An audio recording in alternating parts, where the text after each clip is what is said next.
আসসালামু আলাইকুম।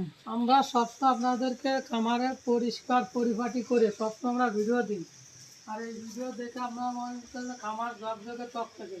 আসলে খামার ঝকঝকে এবং টকটকে রাখতে রাখলে এর জন্য যে আমাদের পরিশ্রম করা লাগে আর কষ্ট করা লাগে, এটা শুধু খামারিরাই বোঝে।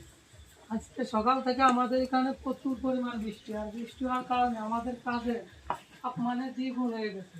মানে সকাল থেকে পর্যন্ত আমরা কাজের বাড়ি আছি, এখনও আমরা ঠিকমতো পরিষ্কার করতে পারি না। আজকে বৃষ্টির কারণে আমরা সবসময় পরিষ্কার পরিচ্ছন্ন রাখি।